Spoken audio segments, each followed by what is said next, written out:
जो ये बजट 2023-24 का आया है, इसमें ग्रामीण भारत और कृषि के लिए क्या खास है? कृषि को अभी अमृत काल का इंतजार है। मतलब आपकी जो प्राथमिकताएं हैं उसमें एक बड़ा बदलाव आया है और उन प्राथमिकताओं में कृषि क्षेत्र और जो ग्रामीण क्षेत्र है उसकी अनदेखी की गई है। प्राकृतिक खेती कीजिए, नेचुरल फार्मिंग। तो मुझे क्या फायदा है जब तक आप उसको 10,000 एकड़ या 5,000 एकड़ का इंसेंटिव नहीं दोगे, क्योंकि उसकी तो प्रोडक्टिविटी घटेगी, उसकी आमदनी घटेगी। एग्रीकल्चर इकोनॉमी में उसका शेयर मैन्युफैक्चरिंग से ज़्यादा है। हम 25% पे लाने की जद्दोजहद कर रहे हैं मैन्युफैक्चरिंग को। एग्रीकल्चर 18 से 20% है, मैन्युफैक्चरिंग 15-16 पे जूझ रहा है। लोकल बॉडीज के बजट भी बढ़ाया जबकि रूरल बॉडीज का घटाया है। अभी तो सिर्फ सप्लाई चेन की दिक्कतों को ठीक कर दो, स्ट्रक्चरल जो दिक्कतें हैं उनके ऊपर बात नहीं होती। नमस्कार, मेरा नाम मनदीप पुनिया, आप देख रहे हैं गांव सवेरा। आज हमारे साथ हरवीर सिंह मौजूद हैं। हरवीर सिंह पिछले 40 साल से पत्रकारिता में सक्रिय पत्रकार हैं और रूरल वॉइस के एडिटर हैं। इससे पहले आउटलुक, दैनिक भास्कर और कई मीडिया समूहों में वो संपादक की भूमिका निभा चुके हैं। इनसे हम बात करेंगे बजट के ऊपर। सर, सबसे पहले तो हम यही पूछना चाहेंगे कि जो ये बजट 2023-24 का आया है, इसमें ग्रामीण भारत और कृषि के लिए क्या खास है? क्या इस बजट को अमृतकाल कहा जा रहा है? क्या कृषि के लिए भी ये अमृतकाल बजट है? शुक्रिया मनदीप। देखिए, मैं इसको एक टाइटल दे रहा हूँ कि कृषि को अभी अमृत काल का इंतजार है, क्योंकि बाकी बहुत सारा जो इंडस्ट्री है, मिडिल क्लास है, उसके लिए अमृत काल शुरू हुआ है। लेकिन कृषि के लिए इस बजट में ऐसा कुछ नहीं कहा जा सकता कि उसको बढ़ावा देने के लिए कोई ऐसा आउट ऑफ बॉक्स या बहुत मेजर कोई ऐसा कदम उठाया गया हो जो देश के कृषि विकास को आगे ले जाए और किसानों के जीवन को बेहतर करता हो। तो इसमें जैसे लगातार ये बात हो रही है कि खेती बाड़ी की जो फर्टिलाइजर सब्सिडी है उसको कम कर दिया गया है, और एक जो मार्केटिंग का जो बजट होता था 2500 करोड़ के आसपास का, उसको भी बिल्कुल 1 लाख कर दिया गया है। ऐसे ही मधुमक्खी पालन का बजट होता था, उसको भी बिल्कुल खत्म कर दिया गया है। और एलपीजी की जो सब्सिडी है उसको खत्म कर दिया गया है। मनरेगा का जो बजट है उसको घटाया गया है। तो जो सीधे किसान और मजदूर से संबंधित सब्सिडियाँ योजनाएँ थी, उनको कम किया गया। इसको आप कैसे देखते हैं? एक्चुअली देखिए, हमें इनको थोड़ा सा अलग करके देखना चाहिए। एक पक्ष है सब्सिडी का और एक है जो कृषि और उससे जुड़ी जो योजनाएं हैं उनके लिए जो बजट में जो आउटले है उसका है। तो जो सब्सिडी है, सब्सिडी में आप ये मानिए कि जो किसान के लिए मतलब की चीज है सब्सिडी में, वो जैसे आपका फसल बीमा योजना के ऊपर सब्सिडी है, वो जो सस्ता कर्ज मिलता है इंटरेस्ट सबवेंशन स्कीम, उसके लिए सब्सिडी है। वो अगर सब्सिडी पूरी नहीं होगी तो किसान को सुविधा नहीं मिल पाएगी। जहां तक फर्टिलाइजर की बात है, फर्टिलाइजर में जो सब्सिडी का प्रोविजन है उसके पीछे वजह ये रही है कि इंटरनेशनल मार्केट में बहुत तेजी से दाम घटे हैं। मान लिया यूरिया जो $1,000 पर टन पार कर गया था, वो $550 पे आ गया है। डीएपी भी $1,000 पर टन से ऊपर था, वो घट के 700 $750 पर टन आ गया है। तो सरकार को ये सब्सिडी की बचत हो रही है, और ये बचत का फायदा ये है कि इसका मतलब आपका जो रेवेन्यू एक्सपेंडिचर है वो कम हो गया है, आपके ऊपर बोझ कम हो गया है। तो इसमें एक तो विकल्प आपके पास था कि आप इस बोझ को जो कम हुआ है आपका, इस पैसे का उपयोग आप कृषि क्षेत्र की जो दूसरी योजनाएं हैं, जो प्रोडक्टिव एक्सपेंडिचर जिसे हम कहते हैं, जिसमें मान लिया जो ढांचागत सुविधाएं हैं उनको विकास करने के लिए पैसा चाहिए, या आप कहते हैं कि प्रधानमंत्री किसान सम्मान निधि जो है उसके लिए भी अपेक्षाती के साथ बढ़ जाएगा, बिकॉज वो अगर इन्फ्लेशनरी मेजर को हम कैलकुलेट करें तो वो तो और कम हो गया है। तो आपके पास हाथ में पैसा आया था, कृषि क्षेत्र से ही आया था बच के पैसा, उसका आप इस्तेमाल कर सकते थे, वो आपने नहीं किया। दूसरा प्रोविजन आता है जैसे जो कि स्कीम्स है, जैसे प्रधानमंत्री कृषि सिंचाई योजना है। कृषि में जो सबसे क्रिटिकल इंफ्रास्ट्रक्चर होता है वो सिंचाई का है। किसान को आप सिंचाई दे दो, उसकी जो एक सीजन की फसल है वो 2 फसली जमीन हो जाती है जब उसके पास सिंचाई की सुविधा है, और समय पर सिंचाई होने से उसका एक उसे सिक्योरिटी मिल जाती है कि उसकी फसल का तो उत्पादन होगा ही होगा। सो उसमें हम लोग बहुत मार खा रहे हैं। अभी भी हमारा 50% से ज़्यादा जो एरिएबल लैंड है देश में वो गैर सिंचित है। तो इसका मतलब आपकी प्राथमिकताओं में कमी आई है, आपने उसमें आवंटन घटा दिया है, खर्चा भी कम किया और फिर आपने बजट का प्रोविजन भी कम कर दिया। इसी तरीके से जो कृषि विकास योजना है, उसमें आपने खर्च कम किया, फिर आवंटन भी आपने घटा दिया उसमें। आपने जो खाद्य प्रसंस्करण की योजना थी प्रोत्साहित करने की, उसमें आपने खर्चा कम किया, फिर आवंटन आपने घटा दिया। जैसे आपने कहा कि कृषि रूरल एरिया में जो ग्रामीण भारत है, वहाँ पर जो जॉब गारंटी की जो सबसे महत्वपूर्ण स्कीम है, महात्मा गांधी एक नरेगा, तो उसके लिए आपने जो इस बार खर्चा था, उसके मुकाबले करीब 29,000 करोड़ कम का बजट ये प्रावधान किया। तो आप क्या, आपके मन में ये धारणा है कि लोग जो है वो गांव में ज़्यादा अब उनको रोजगार मिलने लगा है अपने आप, वो इसके लिए रोजगार मांगने नहीं जाएंगे, या फिर आप उस सेक्टर को, उस योजना को आप संसाधनों की कमी में ले जाना चाहते हैं जिससे कि लोग डिस्करेज हो जाएं? तो ये एक चैलेंज है, जबकि आप मानते हैं कि जो कोरोना में जो दिक्कत आई थी उसमें जो मैन्युफैक्चरिंग और एमएसएमई सेक्टर कोलैप्स हुआ, उसके चलते लोग गांव में गए, वहां पर उनको रोजगार के अवसर मिले और आपने मनरेगा का तब बजट भी बढ़ाया। तो उसके जरिए सिर्फ रोजगार की बात नहीं है, वहां पर कुछ ऐसे अस्थाई जो एसेट्स हैं वो भी क्रिएट होते हैं। ऐसा नहीं है, जैसे पंचायत भवन है या तालाबों की साफ सफाई है या सड़क बनने की बात है, तो वो रिसोर्सेज भी जनरेट होते हैं। तो इसका मतलब आपकी जो प्राथमिकताएं हैं उसमें एक बड़ा बदलाव आया है, और उन प्राथमिकताओं में कृषि क्षेत्र और जो ग्रामीण क्षेत्र है उसकी अनदेखी की गई है। सर, फूड सब्सिडी हो गई, पोषण का जो हो गया, और या आंगनवाड़ी का हो गया, एलपीजी का हो गया, ये सीधे किसान मजदूरों से संबंधित हैं, ग्रामीण इलाकों में इनका फायदा उठाता है। इनमें भी कमी की गई है। आप देखिए, पोषण में 13% के आसपास कटौती है। तो इसके अलावा एलपीजी सब्सिडी थी, वो तो 10,000 के आसपास होती थी, 9,000 करोड़ के जो रिवाइज एस्टिमेट था, 9,000 करोड़ के आसपास का था। अब की बार उसमें तो 2257 करोड़ का बजट एस्टिमेट लगाया है 2023-24 के लिए, तो उसके लिए।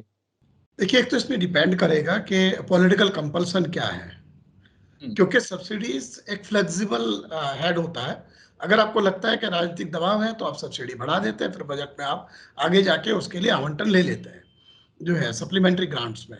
जैसे कि अगर आप देखो कि जो उर्वरक सब्सिडी है पिछले साल बहुत कम थी, लेकिन ये जाकर के 2.5 लाख करोड़ के आसपास हो गए, और आपको लेना पड़ा क्योंकि आपको पता था कि आप डीएपी का दाम 2,000 रुपया नहीं कर सकते, आपने 1200 से सिर्फ उसको 1,350 कर पाए आप उसको। यूरिया का दाम आप नहीं बढ़ा सकते, तो आपने क्या किया, जब दबाव पड़ा तो आपने सब्सिडी का एलोकेशन बढ़ाया। अगर जो एलपीजी की आप बात करते हैं, गरीब लोगों को जो सब्सिडी पर सिलेंडर दिया जाता है, अगर उनका पॉलिटिकल एक दबाव होगा, हो सकता है कि जो विधानसभा चुनाव है राज्यों के, करीब 9 राज्यों में चुनाव इस कैलेंडर ईयर में है, तो उस दबाव में ये बढ़ जाए। But it will depend on that कि किस तरीके का प्रेशर है, पॉलिटिकल प्रेशर। तो ये पॉलिटिकल टूल की तरह से है। लेकिन मेरा मानना है कि जहां पर आपको ग्रोथ देने के लिए, अस्थायी रूप से मजबूत करने के लिए क्षेत्र को काम करना है, जैसे आपको रिसर्च के ऊपर आपने पैसा नहीं बढ़ाया, एग्रीकल्चरल रिसर्च में हम संसाधनों के मामले में बहुत कमी में जूझ रहे हैं, जबकि तमाम सारी बड़ी कंपनियां दुनिया की वो बहुत पैसा खर्च कर रही है, और वो हमारे यहाँ उनके लिए बाजार खड़ा हो रहा है, और हमारा जो पब्लिक सेक्टर का रिसर्च सिस्टम है उसके पास संसाधन नहीं है।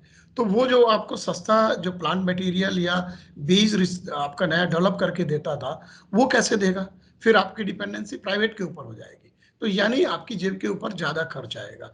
इसी तरीके से जैसे मैंने जिक्र किया सिंचाई को लेकर के, या फिर जो एग्रीकल्चरल इम्प्लीमेंट्स, उनके ऊपर जीएसटी बहुत ज्यादा है, आप उसमें राहत दे सकते थे। आप ये कहते हैं कि किसान को जो है पराली नहीं जलानी चाहिए, उसको हैप्पीसीडर का इस्तेमाल करना चाहिए, लेकिन फिर वो उस पर 18% का जीएसटी देता है। या तो आपको जीएसटी से फ्री कर दो उसको, किसान को आपको एक इंसेंटिव तो देना पड़ेगा ना। या आप चाहते हैं कि आप जैसे अभी जिक्र है कि प्राकृतिक खेती कीजिए, नेचुरल फार्मिंग, तो मुझे क्या फायदा है जब तक आप उसको 10,000 एकड़ या 5,000 एकड़ का इंसेंटिव नहीं दोगे, क्योंकि उसकी तो प्रोडक्टिविटी घटेगी, उसकी आमदनी घटेगी, और उसके लिए आपको स्कीम लेकर के आना पड़ेगा, आपको बताना पड़ेगा कि हम जो 1 करोड़ किसानों को चाहते हैं कि वो प्राकृतिक खेती करें, आपकी मिट्टी की सेहत ठीक हो, तो आपको बताना पड़ेगा ना कि आप उसको क्यों वो आए, वहां पर क्या इंसेंटिव दे रहे हैं। अगर उसका पर बीघा जो है 2 क्विंटल का उत्पादकता घटती है, उसको कंपनसेट कौन करेगा?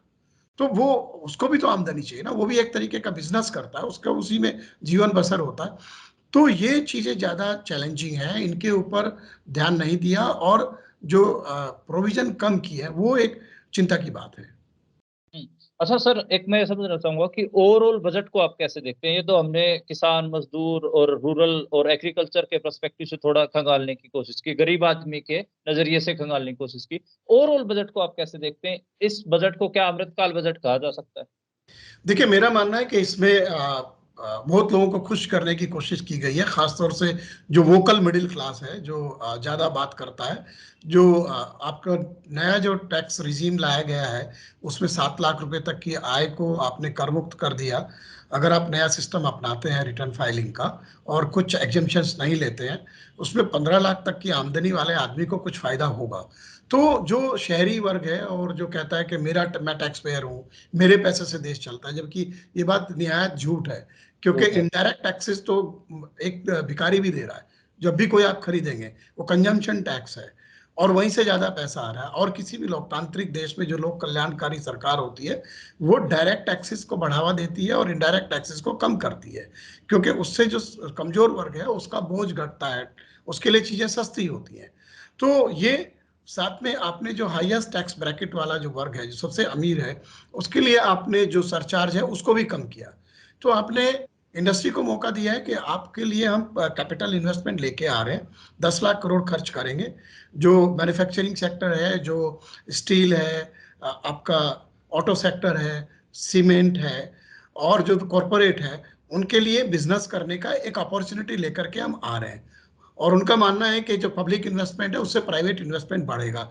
बट ये एविडेंस हमें चाहिए, क्योंकि इंडस्ट्री की जो ग्रोथ है वो तो 1.16% है इस साल भी।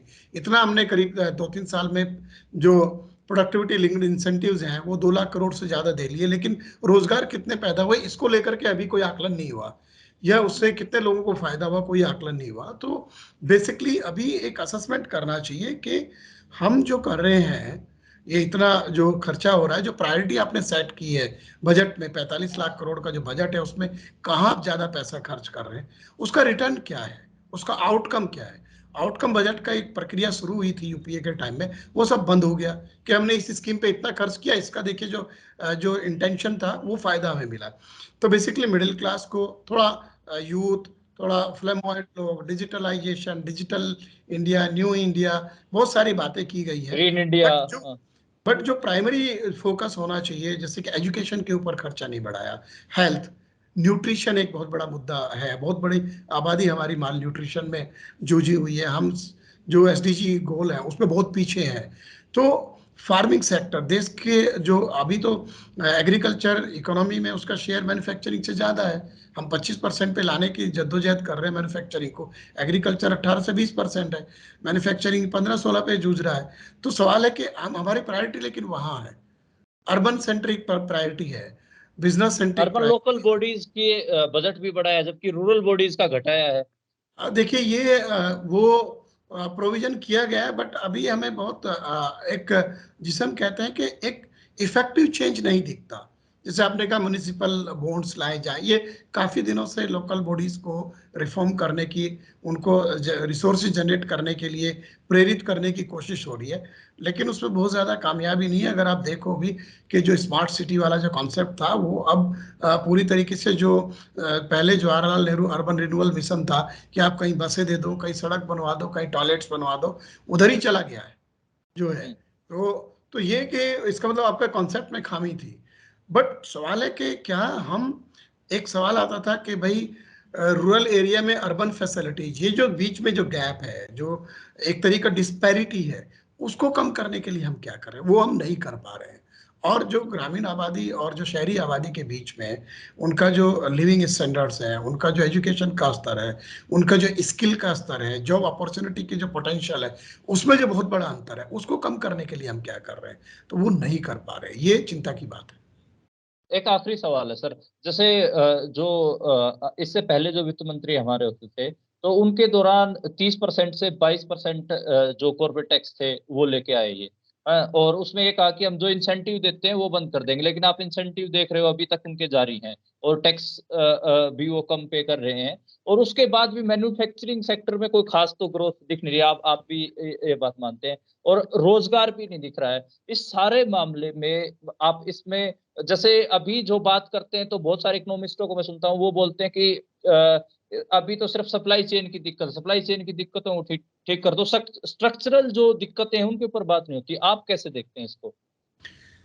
नहीं देखिए, ये हमें अपने देश के हिसाब से इसको मॉडल करना होगा। हम अभी जो एमएसएमई सेक्टर है और जो अनऑर्गेनाइज सेक्टर है उसको इग्नोर नहीं कर सकते। पिछले कई वर्षों में सरकार का जो फोकस है वो ऑर्गेनाइज पे चला गया। उन्होंने कहा कि पूरी इकोनॉमी को हमें ऑर्गेनाइज करना है। इस चक्कर में क्या हुआ कि आपने जो टैक्सेशन के सिस्टम बना दिए और कंप्लायंस के सिस्टम बनाए, और उसमें अनऑर्गेनाइज सेक्टर जो है वो काफी वीक हो गया है। तो अभी हमें जो ग्रोथ दिखती है ये जीएसटी वगैरह में, वो इसलिए दिखती है कि जो अनऑर्गेनाइज सेक्टर का जो शेयर था इकोनॉमी में वो ऑर्गेनाइज में जा रहा है। ऐसा नहीं कि सब कुछ ग्रो कर रहा है उस अनुपात में, या उतनी खुशहाली आ रही है, वो तो नहीं आ रही है। तो ये हमें अनऑर्गेनाइज सेक्टर को इग्नोर नहीं कर सकते, एमएसएमई को और ज्यादा बढ़ावा देना चाहिए। और हमें जो टैक्सेशन का जो सिस्टम है जीएसटी का, उसको लिबरल और ज्यादा ट्रांसपेरेंट तो काफी है वो, लेकिन उसका जो उसको मेरे ख्याल से छोटे बिजनेस के लिए फ्रेंडली बनाना चाहिए उसको लेकर के, और साथ में जो उसके रेट्स हैं उसको रेशनलाइज करना पड़ेगा, जिससे कि आम आदमी के ऊपर टैक्स का बोझ कम हो। सर एक छोटा-सा सप्लीमेंट्री और मुझे ध्यान आ गया, क्योंकि मैं युवा हूँ, मेरे दोस्त पूछते रहते हैं कि जॉब क्रिएशन के मामले में आपको इस बजट को आप कैसे देखेंगे? क्या ये जो युवाओं के लिए रोज़गार या नई संभावनाएँ खोल पाएगा ये बजट? देखिए, मुझे लगता है कि जो कैपिटल इन्वेस्टमेंट का पुश है, उसको एक जॉब क्रिएशन के साइन के रूप में लिया जा सकता है। थोड़ा पैसा खर्च होगा और उसके ऊपर जॉब क्रिएट तो होंगे। लेकिन मेरा मानना है कि उसमें हमें संतुलन रखना है कि हमारा जो छोटे सेंटर्स हैं, जो टियर 3, टियर 4 शहर है जिन्हें हम कस्बा कहते हैं, या गाँव का जो इलाके हैं, वहाँ पर जॉब क्रिएशन में हम लोग क्या कर रहे हैं? अगर आप सारा कुछ अर्बन सेंट्रिक ही करते रहेंगे और जो पहले से स्किल्ड सेक्शन है सोसाइटी का उसी के लिए जॉब क्रिएट करेंगे, तो ये फिर एक चैलेंज होगा। ये ट्रिकल डाउन जो थ्योरी एक चलती है इकोनॉमिक्स में, पहले आप बड़ा-बड़ा काम कर लो, लोग अमीर हो जाएँगे, वो खर्च करेंगे, नीचे वालों को फ़ायदा मिलेगा। ये बिल्कुल गलत है, आपको नीचे के लिए काम करना पड़ेगा। उनके लिए स्पेशलाइज़ उनको फ़ोकस करके आपको स्कीम्स लानी पड़ेगी, उस तरीके के खर्च के प्रोविज़न करने पड़ेंगे जिससे सीधे उनको फ़ायदा हो, ना कि दूसरों को फ़ायदा देके फिर वहाँ से उनको फ़ायदा मिले। ये एक नाकाम थ्योरी बनती जा रही है, जिससे हमारे यहाँ डिस्पैरिटी बढ़ रही है। हुँ। जी सर। एक बात ये भी होती है कि ये इलेक्शन ईयर आ जाएगा, और 2024 में इलेक्शन होने हैं। क्या ये इलेक्शन ईयर बजट इसको हम देख सकते हैं? पत्रकारों का बहुत घिसा-पिटा सवाल होता है ये, लेकिन मैं पूछ रहा हूँ। देखिए, ये इलेक्शन ईयर तो है, 9 राज्यों में विधानसभा चुनाव होने हैं, और 2024 के चुनाव के पहले ये पूर्ण बजट था आखिरी इस मौजूदा मोदी सरकार का जो अभी का कार्यकाल है उसका। इसमें इसीलिए मैं कह रहा हूँ, देखिए ये जो टैक्स एक्चुअली होता क्या है कि ज़्यादातर लोग जो है वो टैक्स के बारे में बात करते हैं, इनकम टैक्स के बारे में, जबकि ये बहुत बड़ा अंतर नहीं लाता लोगों के जीवन में। मतलब कितना आप नए रिजिम में भी जाके किसी को 20,000 का फ़ायदा है, किसी को 50,000 का फ़ायदा है। तो किसी को 80,000 का, इससे ज़्यादा नहीं है मिडिल क्लास को या लोअर मिडिल क्लास को। तो अब ये है कि जो दूसरी चीज़ें हैं, जो आपसे ले ली जा रही हैं, उस तरफ देखने की ज़रूरत है। तो वहाँ पर हम लोग नहीं देख पाते उस तरीके से। और अब ये जैसे आवास के ऊपर दिया गया है, हाँ, जल जो शक्ति मिशन है उसके लिए थोड़ा ज़्यादा किया गया है। तो हुँ, गवर्नमेंट की कोशिश है कि जो 80 करोड़ लोगों को फ्री अनाज, हुँ, आवास और पानी, इसके ज़रिए पॉलिटिकल माइलेज लिया जाए। बट हुँ, ये भी है कि हो सकता है कि जो कई क्रिटिकल राज्यों में चुनाव होने हैं विधानसभा के साल के अंत में और लोकसभा चुनाव के पहले, जो एक्सपेक्टेशन इस बजट में थी रूरल और किसानों के लिए, शायद उस वक़्त ऑफ बजट कुछ अनाउंसमेंट कर दिया जाए। क्योंकि आपको याद होगा कि 2018 में जो पीएम किसान सम्मान निधि थी, वो भी ऑफ बजट अनाउंस की गई थी। तो ये इसलिए अब कोई अगर आपको वोट बटोरने हैं उसके लिए ज़रूरी नहीं कि आप बजट का वेट करेंगे। ये भी एक हुँ। फैक्टर है। जी, शुक्रिया सर, शुक्रिया, आपने बजट में जो अलग-अलग बारीकियाँ थी वो हमसे खोली। साथ आपने पूरा खेती-बाड़ी से लेकर ग्रामीण और गरीब, मज़दूर और इंडस्ट्री, युवाओं के रोज़गार, ये कई पहलू थे जिनके ऊपर आपने अपनी बात रखी। शुक्रिया आपका। शुक्रिया।